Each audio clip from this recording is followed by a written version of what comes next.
Le Rêvorama vous est présenté par Rêve Connecté, Entreprise enchantez vos expériences connectées. et Souvenirs Connectés. Écrivons et partageons votre histoire et vos mémoires.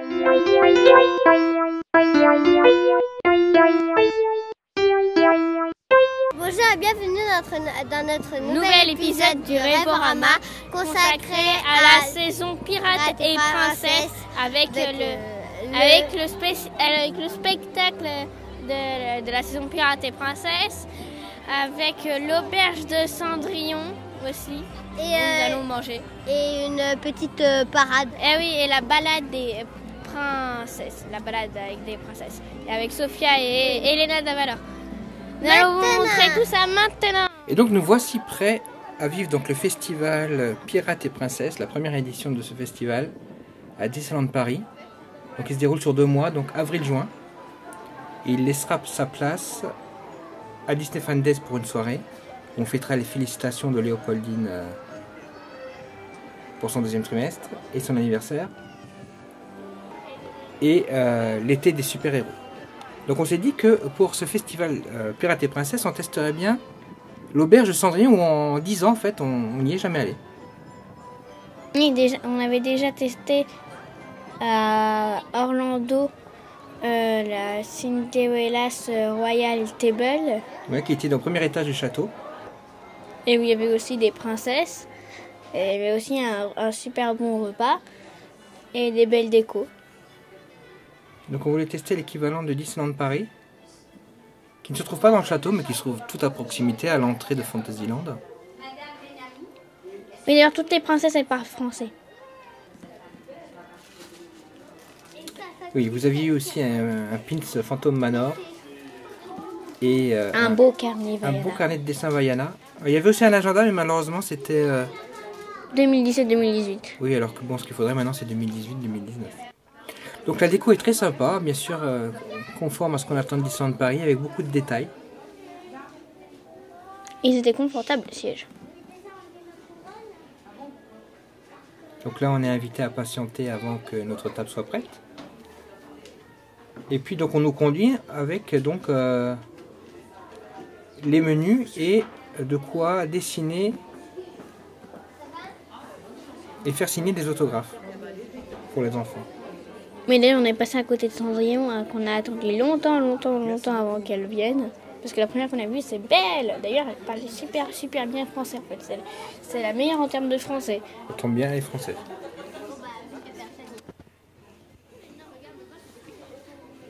Donc en fait, il y a plusieurs salles. Hein. Je crois qu'il y en a au moins 3 à l'auberge de Cendrillon. On était dans une salle sur le côté, ce qui est pas plus mal. Elle était jolie et c'est calme, alors que la salle principale, il y a beaucoup plus de monde. Et le repas donc s'étale sur 2 heures environ. Donc on a fait ça plein de fois maintenant, hein, les restaurants avec les personnages. À Disneyland Paris, on avait fait donc le café Mickey. En fait, le principe est le même, c'est-à-dire qu'on mange, on a notre menu et puis les personnages viennent nous voir les uns après les autres.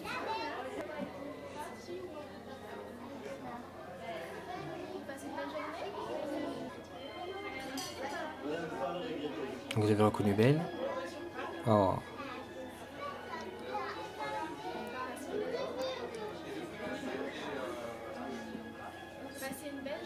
Merci, à bientôt. Et un autographe.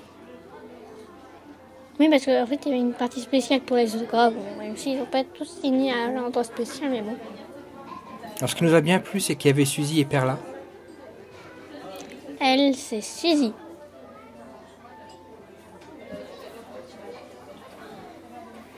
Ou alors, selon certains visiteurs qui étaient dans la même salle que nous, la bleue.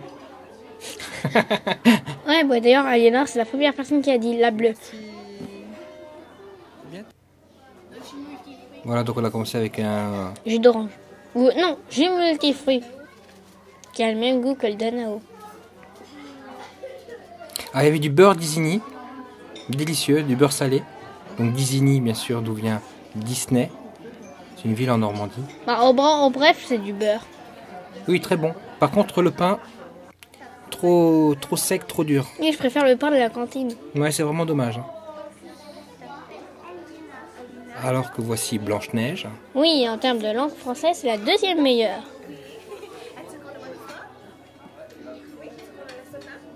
Elle a demandé quels étaient les nains préférés.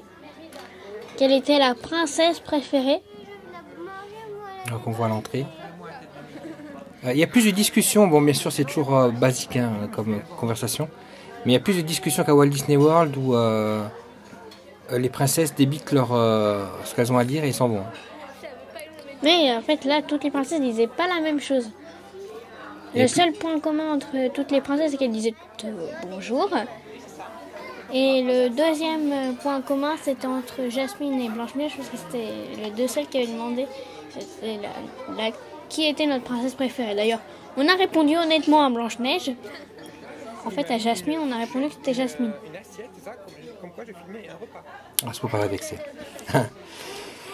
Le trio de canards, donc, en entrée était assez bon, comme d'ailleurs le potage de citrouille.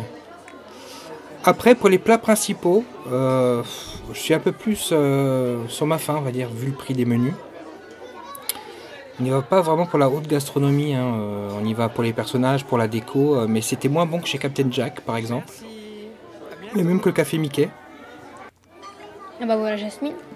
Il y avait deux menus enfants différents, mais en fait, il y en avait un, il y avait la surprise de Cendrillon. D'ailleurs, la Cendrillon, elle est juste à côté de nous. Par contre, on va encore devoir attendre avant qu'elle passe. Hein. Voilà, donc là on a attendu, on a déjà mangé notre dessert qu'elle passe. Mais c'est comme c'est l'auberge de Cendrillon, on avait le meilleur pour la fin. Elle est très jolie. Mais vous n'avez pas très bien compris ce qu'elle nous... Oui, parce qu'elle... D'après ce que j'ai compris, elle parle un peu français, Cendrillon. Mais c'est elle qui avait la plus belle robe. Oui, magnifique.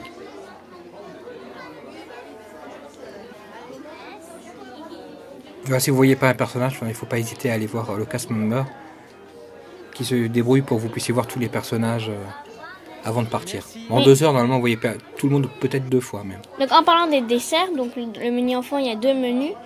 Et il y en a un, il y a la surprise de Cendrillon. Mais en fait, si on prend l'autre menu, on peut quand même avoir la surprise de Cendrillon. Parce que moi, j'ai pris l'autre menu parce qu'il y avait la surprise de Cendrillon par rapport à Aliénor. Et j'ai quand même eu la surprise de Cendrillon. Et c'était très joli d'ailleurs avec la pantoufle de verre qui était en chocolat blanc. Il y a des menus pour les végétariens aussi. Oui, moi j'avais pris justement des pâtes avec des champignons. Mais en plus, moi j'en ai pris sans faire exprès, hein, parce que c'était celui qui avait l'air le meilleur. C'était bon, mais sans plus, on va dire. Ah, là, il y a Princesse Sophia et Elena d'Avalor. Est-ce que tu conseilles déjà l'auberge de Cendrillon? Oui. Ouais, c'est sympa, c'est à faire au moins une fois. On continuera à découvrir d'autres restaurants de Disneyland Paris prochainement. Donc effectivement, là, c'est Elena d'Avalor et Princesse Sophia sur les musiques de leur générique. Bah, en fait, il y avait la musique générique de Princesse Sophia. Après, il y avait une autre musique pendant pas beaucoup de temps. Pendant cette musique-là, elle se faisait un câlin. Et après, il y avait la musique d'Elena d'Avalor. Et voilà. Et après, en fait, ça tourne en boucle. Donc c'est bien de voir les personnages de Disney Junior, je trouve. Disney Channel. Oui, surtout qu'il devait y avoir tellement de princesses déjà sur le char pendant le spectacle Pirates et Princesses à la croisée des chemins que, à mon avis, ils ne pouvaient pas en plus rajouter Elena et Sophia dessus. Hein. Comme leur dessin animé passe aussi, il me semble, sur M6, enfin, en tout cas sur les chaînes nationales, en plus des chaînes Disney, ce serait dommage de ne pas en profiter. Et c'est vrai que maintenant, la stratégie de Disney, qui est assez logique, c'est d'utiliser le plus possible les dessins animés et les films, et puis d'avoir donc des synergies. Donc c'est pour ça que le printemps a laissé place aux Pirates et Princesses, et qu'on voit le plus de princesses possible, qu'elles soient anciennes ou nouvelles. Et puis je trouve que c'est sympa, c'est rigolote. Elena d'Avalor. Et Sophie aussi. Ouais.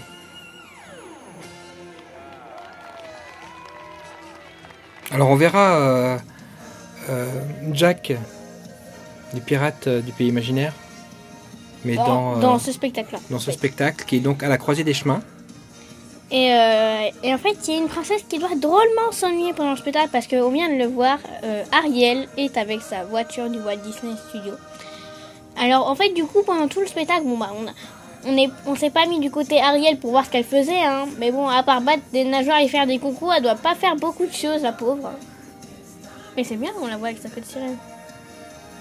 Alors au début j'étais un peu dubitatif et finalement j'ai adoré ce spectacle. On va vous dire pourquoi. Mais les princesses c'est mieux que les pirates. Donc ça c'est un char de la Magic on Parade qui a été relooké façon printemps on va dire. Oui, en fait c'est super beau hein, par rapport à ce qu'ils ont fait avec le char des pirates. Donc en fait ça dépend du moment de la journée, ils font des allers-retours. Donc là, parfois au théâtre du château, vous aurez les pirates, parfois vous aurez les princesses. C'est plus logique d'avoir les princesses. Donc en fait, d'abord, c'est les deux chars qui arrivent. Et donc avec les danseurs dessus. Et Mickey, comme on le voit à gauche, là, voilà, et les princesses arrivent du même endroit que quand il y a un spectacle sur le théâtre du château. Voilà, ils n'arrivent pas par le char, ce que j'ai trouvé assez étonnant. D'ailleurs, elles ont des robes spéciales avec des fleurs dessus. Bon, il y a des princesses, c'est discret, hein, comme chez Aurore et Cendrillon. Par contre, si on regarde le derrière de Mérida, vraiment, il y a trop de grosses fleurs. Beaucoup trop. Bon, alors ce qui m'a fait plaisir, alors déjà, Mickey, je le trouve sympa. C'est sympa qu'il soit du côté des princesses. Et puis, on a quand même des princesses qui sont très plaisantes à voir. Alors, il y a Vaiana. Il y a Mérida. Il y a Mérida qui est excellente. Il y a Réponse. Et il y a aussi donc Tiana. Voilà, des princesses qu'on aime bien voir en avant. Et là, pour le coup, surtout Vaiana et Mérida. Parce que Mérida, on avait dû attendre Walt Disney World avant de la voir dans une parade. Donc là, c'est vraiment cool. Et puis, deuxième chose qui me plaît bien, moi, dans ce spectacle, c'est que c'est pas de la valse des princesses. J'en ai un peu assez des valses des princesses. Il y avait Réponse qui dansait la valse, c'est n'importe quoi. Voilà, elle danse elles dansent toutes la même danse, mais d'une façon différente en fait. Voilà, donc je trouve que leur personnalité est bien respectée dans ce qu'elles font. Par exemple, on voit que Mérida, elle est beaucoup plus excentrique. Ouais, Réponse aussi d'ailleurs. Ouais, d'ailleurs, Réponse, ça fait plein de tours. Elle adore faire virevolter sa robe. Et voilà, donc c'est plus en raccord avec leur personnalité que la valse. La valse, ok pour Aurore, ok pour Cendrillon, ok pour Blanche-Neige à la limite. Mais c'est bien de changer aussi un peu, et là, ça permet de changer. Donc en fait, le principe, c'est que d'un côté, donc de Main Street par exemple, il y a les pirates qui arrivent, et de l'autre côté, depuis It's a Small World, c'est donc les princesses, ou inversement. Oui, et après, ils vont faire une battle de danse où il y a bien sûr personne qui gagne, même si Réponse, on a bien gardé Réponse à tirer la langue aux pirates. Oui. On gardera la photo pour nous, mais on l'a.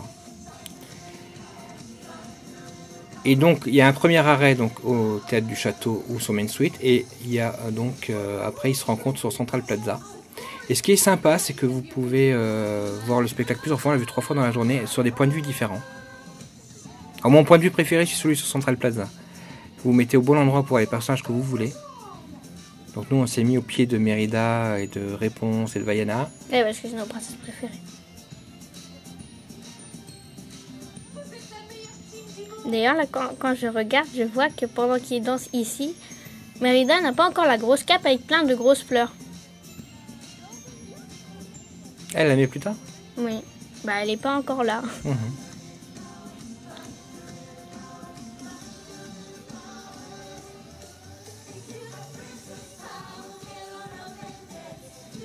Bon, je trouve que c'est une bonne idée, donc Pirates et Princesses. C'est vrai que printemps, peut-être que ça ne parle pas trop aux gens, à dire est-ce que je vais aller à Disneyland Paris pour le printemps. Au Japon, c'est plutôt c'est Easter, Pâques. c'est Pâques. C'est pas mal, hein, vu ils ont beaucoup de décorations, ils ont une parade qui est immense. Ah bah voilà, ils ont mis leur cape. Hey, grosse fleur, voilà. C'est n'importe quoi ces fleurs. Mais je trouve que pour Disneyland Paris, Pirates et Princesses, c'est bien. Donc là, on est sur Main Street USA, donc... Avec des pirates dont on ne sait pas d'où ils viennent, hein. Ils sont colorés, mais du genre la tête aux pieds, ils sont baignés dans l'arc-en-ciel. Alors, autant pour les princesses, donc je suis 100% positif, autant pour les pirates, effectivement, comme tu dis, pour moi, c'est les pirates qui sortent de Jack et le pays imaginaire. Mais non, et je t'ai dit que même dans Jack et le pays imaginaire, il n'y a pas de pirates avec des bateaux de toutes les couleurs, et il n'y a pas de pirates qui se sont baignés dans des arcs-en-ciel.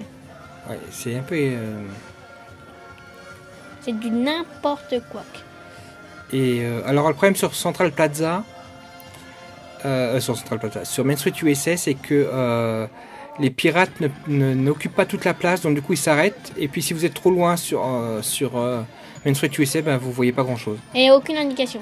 Donc ils devraient occuper plus de place, ça serait pas mal. Mais donc là vous voyez le char des pirates, là c'était l'ancien char du capitaine Crochet. Bah, je peux dire que il est vraiment très très mal décoré. J'aurais préféré qu'il laisse le char comme il était avant, qu'il le transforme comme ça. Bah, il est un peu saccagé. Hein. Il était pas mal avant, enfin il était sur la Once Upon a Dream. Il était magnifique avec Big Ben et le crocodile, tout ça. Ils l'ont un peu saccagé pour le mettre de couleur bariolée. Bon. Ouais, mais il n'y a pas besoin de le repeindre. Hein. Autant qu'il saccage les parties qui fait pas Pirates et Princesses, ok. Mais il fallait pas le repeindre. Donc notre moment préféré sur Central Plaza.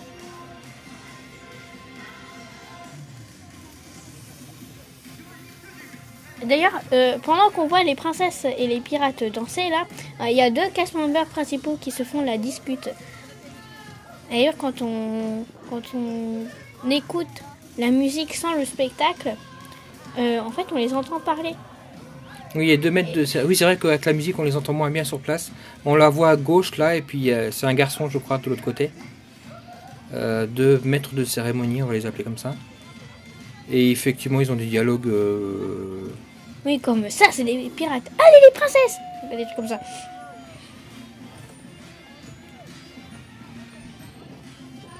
On voit que Mérida est à fond. Et puis c'est bien, ils ont alterné avec les autres princesses, donc du coup quand on est là, on les voit toutes.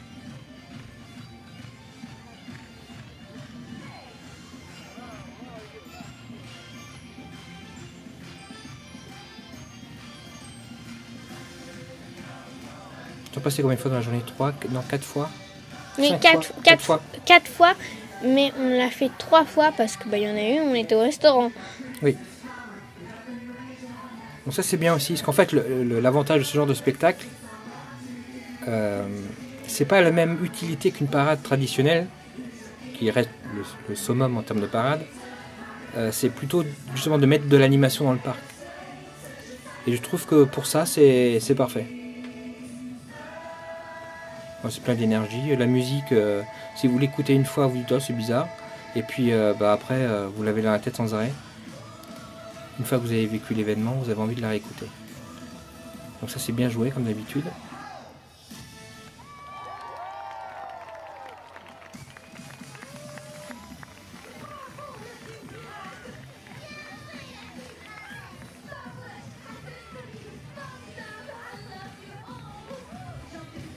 Et pour ça on l'a fait un peu trop là. Ah voilà. Oui, d'ailleurs, réponse, ça c'est bien vu que sa robe est coupée en 2. Puisque des fois, quand elle danse, on voit son ventre.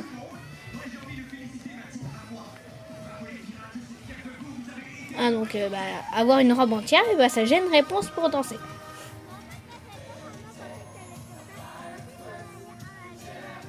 Et là, ils s'en vont, donc ils repassent devant le château. Avec leur cape. Ils ont tous des grosses fleurs sur leur cape. Mais il y en a, ça va bien. D'autres, regardez, les grosses fleurs sur la cape de Mérida. Alors, il y a une dernière façon de voir les princesses à Disneyland Paris, c'est de faire le pavillon des princesses. Pavillon des princesses que Aliénor et Léopoldine avaient inauguré avec les ambassadeurs du Disneyland Paris de l'époque, qui étaient Régis et Osvaldo. Et c'était vraiment un grand souvenir, vous étiez toute petite. Alors par contre, il faut prendre le ticket parce qu'il y a beaucoup d'attentes.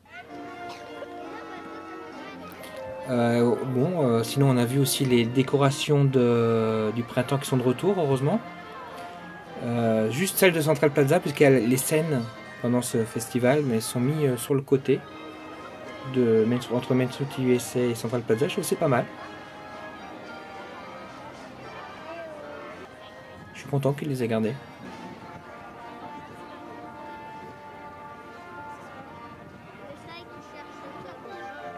Ah, d'ailleurs, les lampadaires, il y en avait qui étaient décorés en fait.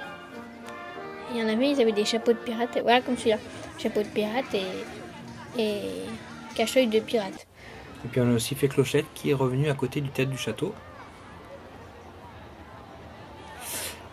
Un petit mot rapide sur Phantom Manor dont on attend la sortie de réhabilitation. Phantom Manor nous manque beaucoup. Oui, mais est-ce que c'était vraiment obligé de mettre une peinture de Phantom Manor? Parce que les travaux, quand même, quand on n'a pas le bon angle, on les voit quand même. Et puis, le ciel n'est pas aussi bleu que ça, il n'y a pas des éclairs dedans. Hein. Alors moi, je trouve ça sympa et je trouve que... je remarque qu'ils ont aussi fermé l'entrée de Riverboat, donc j'ai hâte de savoir ce qu'ils vont faire. Donc nous, on vous donne rendez-vous pour Disney Fan Days et pour l'été des super-héros Marvel. Et on vous dit... À bientôt! À bientôt! Voici Léa, directrice d'une PME. Elle aimerait créer le buzz autour du lancement d'un nouveau produit. Cependant, elle ne sait pas comment s'y prendre. Là, c'est Roger. Il souhaite transmettre son histoire à ses proches. Mais Roger est perdu face aux nouvelles technologies. Enfin, nous avons Margot, maman de 2 petites filles. Elle souhaiterait qu'elles soient rapidement initiées à l'informatique pour les préparer au monde de demain. Grâce à Rêve Connecté, Léa, Roger, Margot et ses enfants vont pouvoir réaliser leurs projets en devenant des pros de l'expérience connectée. Cette entreprise, spécialisée dans les nouvelles technologies et le web, vous permet de vivre vos rêves connectés. À travers 3 types de prestations adaptées aux professionnels et aux particuliers, Rêve Connecté vous accompagne et vous conseille dans tous vos projets numériques. Grâce à Rêve Connecté, Souvenirs connectés et coach numérique à domicile, créez une expérience mémorable autour de votre entreprise ou pour votre famille. Alors, n'hésitez plus. Contactez Rêve Connecté et demandez votre devis.